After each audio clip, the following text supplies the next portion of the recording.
Mesdames, Messieurs, bonsoir, ravi de vous retrouver pour votre journal. Voici les principaux titres de cette édition. La situation s'améliore d'année en année, mais 37% de la population est encore sans eau potable au Fénois. Les écarts sont très nets d'un archipel à l'autre. On fera le point dans un instant. 8 candidates, 3 heures de spectacle, c'est finalement Shelby Hunter qui est sacrée Miss Tea Tahiti 2024. Shelby Hunter, qui est notre invitée ce soir.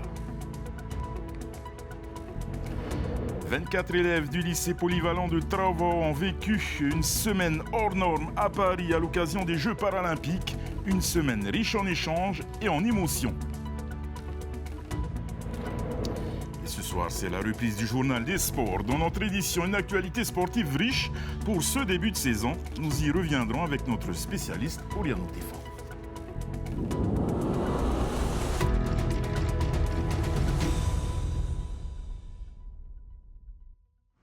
Bien, mais peut mieux faire. C'est le constat de la direction de la santé sur l'accès à l'eau potable. Le dernier rapport sur la qualité des eaux destinées à la consommation montre une amélioration au Fénois, mais les efforts et les investissements doivent se poursuivre. 37% de la population de Polynésie française n'a toujours pas accès à l'eau potable. Esther Cuneo.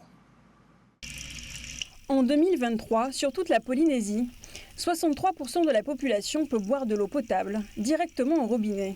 Un accès concentré sans surprise aux îles sous le vent et aux îles du vent. Aux Australes, l'eau potable se fait rare. Au Tuamotu ou aux Marquises, il n'y en a tout simplement pas. Et pourtant, selon le Centre de santé environnementale qui conduit ces contrôles, il y a du progrès. En 2007, la part de la population ayant accès à l'eau potable était de seulement 13%. Il y a quand même une amélioration de la qualité, puisque quasiment dans toute la zone urbaine de Tahiti, hors Paea, quasiment l'eau distribuée est potable et on voit bien que ce chiffre progresse. Sur les 1584 prélèvements effectués sur des réseaux de distribution, 17 s'avèrent non conformes. C'est plutôt au niveau de la zone rurale de Tahiti et puis au niveau des îles éloignées, aux Marquises, aux Australes, que la qualité un peu reste difficile, non potable, et c'est lié à effectivement des contaminations liées à la ressource en eau, parce que les ressources en eau captées ne sont pas traitées, désinfectées, chlorées, et donc ce qui peut expliquer effectivement ces résultats non conformes. Au Tuamotu en particulier, l'absence d'analyse oblige parfois les autorités sanitaires à déclarer leurs eaux non potables. Mais la ressource est déjà tout simplement rare, comme le rappelle la maire de Haw. Nous n'avons pas de rivière, nous ne sommes pas alimentés naturellement en eau. L'eau que nous recevons, c'est l'eau de pluie. Il y a quelques atolls là où le SPC, je pense qu'il n'a pas pu travailler dessus pour potabiliser l'eau de pluie, parce que c'est assez compliqué, parce qu'il faut déplacer des machines, il faut quand même qu'il y ait du personnel au niveau de la commune pour pouvoir gérer aussi ces machines. Les Tavanards, je pense qu'ils font de leur mieux de trouver comment rendre leur eau potable. Sur des îles avec de la ressource, il faut maximiser ce taux. Par contre, on sait très bien que sur les Tuamotu ou d'autres secteurs qui ont très peu de ressources, ça sera toujours très compliqué d'arriver à produire une eau potable économiquement et techniquement, parce que derrière, il faut que l'usager puisse le payer. À Tahiti, c'est une excellente qualité de l'eau qui est desservie dans la zone urbaine. Mais si 12 communes ont distribué de l'eau potable en 2023 contre 9 en 2022, sur les 23 fontaines contrôlées, seules 9 sont potables. Et elles sont toutes à Tahiti et Moorea.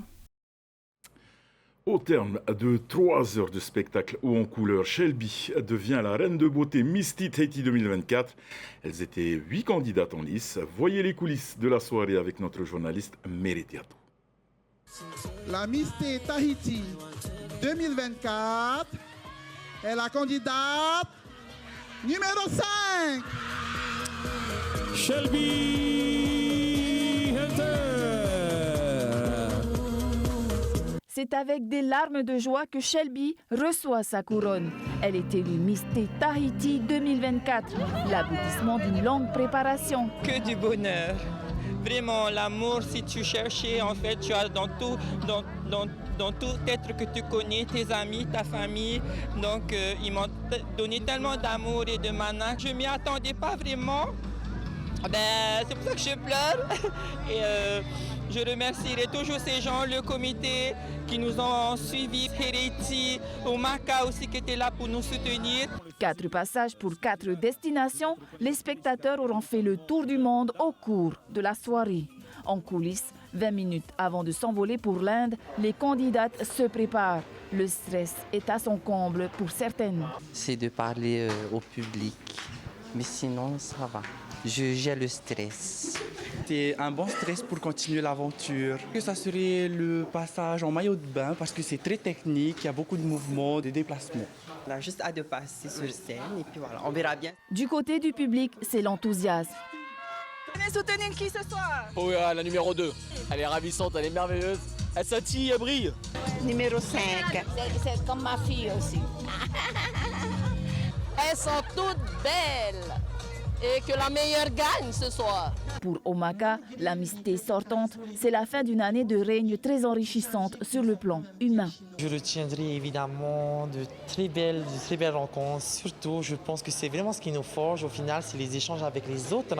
Poya décroche le titre de première dauphine, Eliska celui de deuxième dauphine. Kim, quant à elle, est élue Miss Heiva. Le coup de cœur cette année est Tasha, notre boxeuse de beauté. Et nous recevons à présent Shelby Hunter, Misty Tahiti 2024. Shelby, Yorana. Yorana, le peuple, Yorana Davinson. Merci de m'accueillir sur le plateau. Shelby, vous êtes heureuse d'avoir remporté le titre. Et comment s'est passé pour vous cette élection? Alors, cette élection, c'était un travail d'un mois avec le comité Misty Tahiti. C'était un travail acharné, discipliné. Et c'était beaucoup d'épreuves parce qu'il y avait d'autres qui ne dansaient pas, qui ne savaient pas encore danser, qui n'avaient pas encore les techniques pour pouvoir assimiler certaines chorégraphies. Pour vous, en quoi cette victoire est importante? Je pense que que ça soit en Polynésie ou dans le monde entier, on a toujours besoin de prouver quelque chose. Et on s'était dit, mais même pour moi-même, en étant une transgenre, pourquoi pas ne pas exister aussi aux yeux des gens? Pourquoi ne pas faire d'élections comme d'autres élections de Miss Tahiti, Mr. Tahiti, pourquoi pas nous? Et justement, aujourd'hui, il y a du niveau en termes d'élections, Misty Tahiti. Mais selon vous, le regard des gens a-t-il évolué dans le bon sens, peut-être, sur les personnes transgenres, justement? Écoutez, on espère bien que les gens peuvent évoluer, que le mental peut apporter du positif dans nos vies, mais que ce soit dans notre communauté ou dans la vie actuelle des personnes soi-disant normales. Donc, je pense qu'on a toujours ce côté positif et négatif, mais le regard, pour moi, est important de montrer quelque chose de positif, et je pense que oui, on arrive à faire changer les mentalités. Au niveau de l'élection en elle-même, vous parliez justement de technique de marche. Tout est mis en place aujourd'hui. Il y a un comité qui s'occupe très bien de cette élection. Oui, en fait, ils sont très bien constitués et ils se relaient beaucoup le travail, ils s'entraident beaucoup. On a eu la chance aussi cette année d'avoir Hereti en tant que chorégraphe et plus Omaka qui était là pour nous cadrer parce qu'elle avait vécu. Et c'était vraiment important qu'elle soit là pour nous rappeler les choses importantes pour l'élection. Et comment faites-vous pour vous habiller spécialement pour cet événement? On a eu plusieurs sponsors. On a eu la chance d'avoir des sponsors qui nous ont suivis, qui nous ont fait confiance et qui n'avaient pas de préjugés. Et maintenant qu'on a le titre de Miss Tahiti, qu'est-ce qu'on peut entrevoir maintenant pour l'avenir? Encore avec le comité, on est encore sur 2 choix qu'on n'a pas encore confirmés, donc vous saurez plus tard. D'accord. Et ce sera ma dernière question pour vous, Shelby.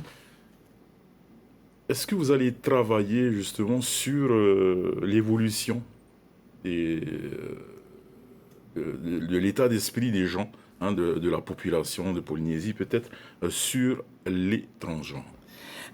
Je pense qu'au niveau où nous sommes arrivés, le monde il évolue. Donc, on essaye d'avancer un peu plus vite pour pouvoir faire comprendre au peuple, que ce soit ici en Polynésie ou à l'étranger, de pouvoir montrer que nous existons vraiment et que c'est vraiment important de juste mettre un mot, l'amour et le respect. L'amour et le respect. Je retiendrai ces deux mots. Merci beaucoup, Shelby Hunter, d'être venu sur ce plateau. Et bonne continuation. Encore toutes nos félicitations pour votre titre. Ma classe au jeu, c'est le nom du programme qui a permis à un groupe d'élèves de la presqu'île de se rendre à Paris pour une semaine d'échange à l'occasion des Jeux paralympiques du sport. À leur programme, mais pas seulement. Julien Panafieux est allé à leur rencontre.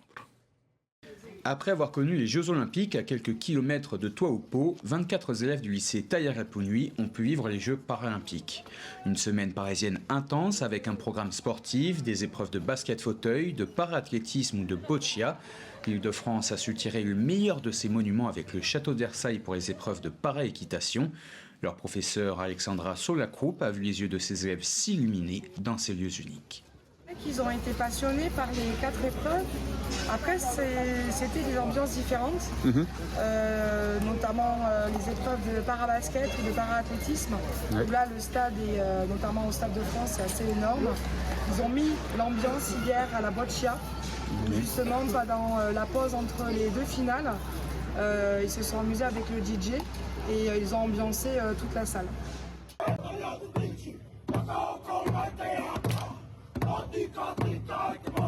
Effectivement, les Polynésiens en ont également profité pour amener un bout de Tahiti dans leur valise. Au ministère des Outre-mer, le haka a retenti. Une rencontre avec 300 élèves ultramarins et des personnalités sportives.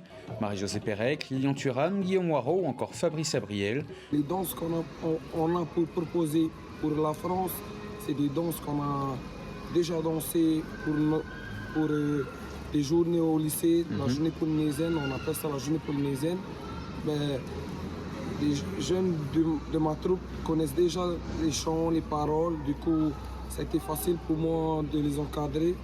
Et il y avait des nouveaux qui se sont mis dans le groupe et ça a été. Pour terminer la semaine, un petit peu d'institutionnel avec une visite de l'Assemblée nationale. Moriani Frebo a remplacé son homologue Nicole Sanker et a servi de guide pour les jeunes lycéens.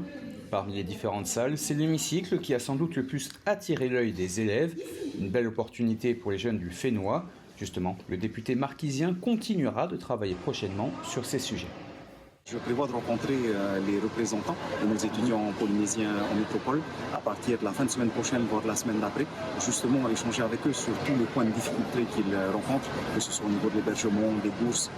Une très belle semaine pour les lycéens qui vont quitter les tribunes des différents sites parisiens pour retrouver leur salle de classe, le tout avec des souvenirs plein la tête. Justement, un film sera réalisé prochainement par les élèves sur leur voyage. Et les Jeux paralympiques sont désormais terminés. Les lycéens sont de retour au Fénois. La 33e édition du Salon du tourisme vient de fermer ses portes en 3 jours. 18 000 visiteurs s'y sont rendus pour préparer leurs prochaines vacances. Les exposants ont rempli leur carnet de réservation en ce dernier jour du salon. Esther Parot-Cordette. C'est la dernière ligne droite pour les distributeurs de prospectus. Ils interpellent les clients potentiels en quête des bons plans.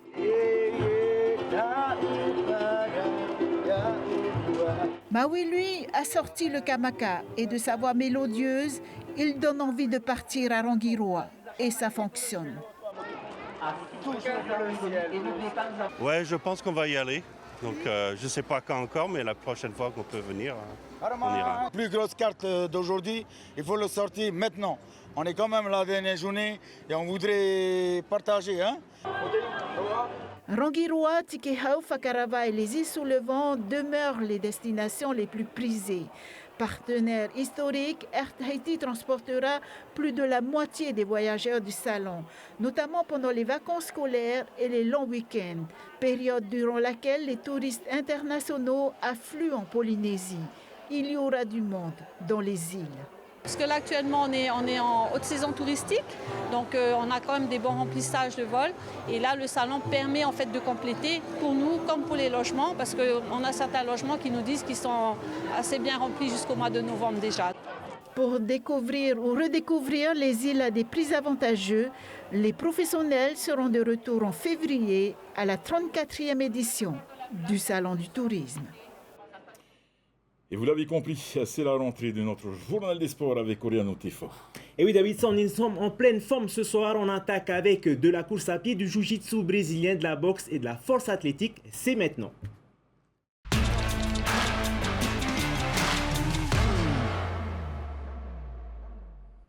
Les amateurs de sport nature avaient rendez-vous ce matin dans la vallée de Papineau pour le Raid Vitel. Et oui, ils étaient 900 inscrits sur les différentes courses proposées, les trails de 12 et 30 km et le parcours de marche de 8 km. Notre équipe était sur place. Il fallait jouer un peu des coudes pour se faire une place au départ du Raid Vitel ce matin. Mais une fois ce moment délicat passé, les coureurs se sont fait plaisir avec des conditions très favorables dans la vallée de Papineau. C'est génial, jolie vallée, belle découverte, magnifique. Ça tape dans le cardio et tout. Bon, on a la chance que le temps est nuageux, c'est le soleil, je crois. On va pas pouvoir tenir le coup. C'est dur. 12 km, on pensait que c'était tranquille. Pour elle. Ah, pour moi. C'est pour nous deux, c'est tranquille. Non, c'est cool. C'est la première fois, elle, c'est la deuxième fois, mais c'est trop top. C'est dur, mais c'est fun. C'est magnifique. On a carrément de la chance de faire ça ici.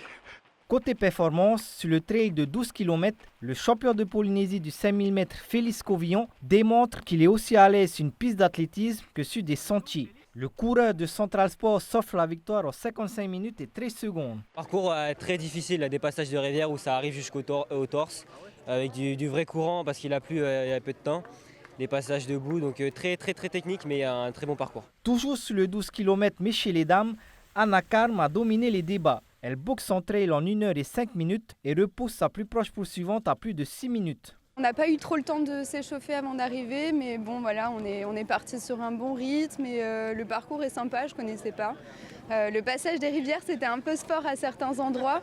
Il y avait un petit peu de courant, mais voilà, ça rajoute un peu de défi, donc c'était cool. Le prochain rendez-vous pour les amoureux de sport nature est prévu le mois prochain à Moorea avec une nouvelle édition du Xterra Tahiti Triathlon. Et on continue avec la Catalina Channel Crossing, vainqueur de la dernière édition 2023. Shelba reste intouchable dans les eaux californiennes. Et oui, ce dimanche matin, sur le parcours de 48 km entre l'île de Catalina et la ville de Newport, les hommes de David Tepava se sont imposés en 3h47 minutes. Le team OPT deuxième pointe à plus d'une minute des vainqueurs. Le team RTTIV à troisième complète le podium, 100% haïtien de la course. A noter aussi que le team Huarine et Popora Tehoemamu se sont classés dans le top 10 de la course. Et on enchaîne avec du jiu-jitsu brésilien. C'était hier à Travaux. Le Tahitian Martial Spirit Grappler Gi Contest a rassemblé 300 compétiteurs. Des kids au master, 21 équipes se sont constituées pour l'occasion. Cette première compétition, après 2 années sans rencontre, remotive les clubs. Ndiaye a assisté à cette journée très disputée. La salle omnisport du lycée polyvalent de Travaux est en effervescence. Après 2 années sans compétition, tous les clubs ont répondu à l'invitation du Tahitian Martial Spirit. Les clubs ont tous répondu présents. Là, j'étais surpris d'avoir les clubs de la Romataille aussi, que je félicite quand même d'être venus à la Coupe Tahitian Martial Spirit. Pour préparer les prochaines compétitions, peut-être l'année prochaine. Ça sera certainement en Nogui, quand même un bon niveau local.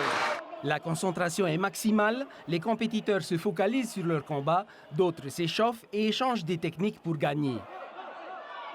La jeunesse est venue en masse, plusieurs participants disputent leur première compétition. Je fais du judo et ça fait 5 mois, je suis vraiment nouveau. Là, le plus important pour moi, c'est juste de faire la compétition. Je voudrais bien gagner, sinon c'est ramener le plus d'expérience possible. Tu expliques cette victoire? Je ne peux pas expliquer. C'est ma première compétition. Je me suis entraîné dur avec mes tontons toute la semaine. Un peu stressé, mais sinon ça va. Objectif aujourd'hui? Avoir la première place et ramener des médailles. Voilà. Ça va, c'est faisable? Oui. Après plusieurs compétitions, ça va. Motivée, la nouvelle génération envoie du lourd lors des rencontres. Quand je suis placé sur lui, j'ai vu qu'il était bien essoufflé. Du coup, j'ai pris mon bras, j'ai fait un choc avec la main, après il a tapé. Les compétiteurs enchaînent les duels jusqu'aux phases finales. Keahi Duval remporte son combat par soumission. Il accède à la finale dans sa catégorie. C'est le fruit de nombreux déplacements à l'étranger. Ça t'apprend à gérer ton stress, à gérer ta technique, ton cardio et tout. Et tu te pour la suite? Aussi. Les plus grands ont également fait le show, l'occasion de jauger leur niveau après cette longue période sans compétition. Sans surprise, les mieux préparés l'emportent. Je voulais d'abord l'emmener au sol, mais je n'ai pas réussi. Il avait un meilleur jeu que moi. Et finalement, il a réussi à m'envoyer au sol, mais j'ai réussi à rattraper sur une jougie. Finalement, Tamar Ipunaru monte sur la plus haute marche du podium. Seasiders Papara sur la deuxième et Tahitian Marshall Spirit ferme le podium. Et des tapis de Tarabo, on passe au ring de Fatawa où ça cogne fort vendredi soir. 14 combats à l'affiche. Cette soirée organisée par la Polynesian Boxing Association a pour but de classer les meilleurs boxeurs dans chaque catégorie. Et de les préparer pour les prochains Océaniens élites. Tout de suite, le résumé des combats phares. Le combat le plus attendu de la soirée, la revanche entre Aritea Putoa et Johan Veira. La jeunesse face à l'expérience, un duel à sens unique en faveur du boxeur de Mahina. Aritea Putoa prend l'ascendant sur son adversaire durant tout le combat, le mettant plusieurs fois au tapis. Malgré la difficulté, Johan Veira résiste jusqu'au bout des 3 rounds. Le pugiliste de Tefana s'incline sans surprise face au champion de France et des Jeux du Pacifique. En plus, par rapport au premier combat que j'ai fait, j'ai vu qu'il n'était pas assez physiquement prêt. Du coup, je suis parti fait un peu du forcing. Et du coup, je pense que ça l'a un peu déstabilisé. Vu qu'après, au deuxième round, il a changé de tactique, il a commencé à boxer un peu plus léger, de loin. Oui, j'ai quand même beaucoup de combats internationaux, beaucoup de championnats gagnés quand même. Ensuite, j'en ai peut-être un peu plus de 160 combats quand même. Et voilà. Sinon, chapeau quand même, Johan. Voilà. Chez les lourds, le combat oppose Mitihorei Broderson et Douglas Tounois.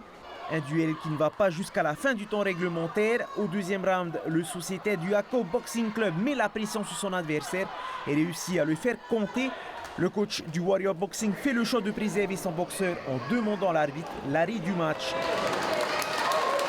Tounois remporte donc le 9e combat de son palmarès. Je travaille beaucoup en force et précision. Ouais, c'était quand même aussi un peu dur pour moi. Et mon adversaire s'est quand même entraîné et du coup, moi de mon côté, je suis bien aussi entraîné. Et je remercie aussi à mon coach. Il a toujours été là pour moi, me soutenir chaque jour, les jours. Les galas de boxe s'enchaînent pour la PBA, un tournoi au Raromat Ei dans 2 semaines et une soirée internationale le 4 octobre où nos élites affronteront des pugilistes australiens.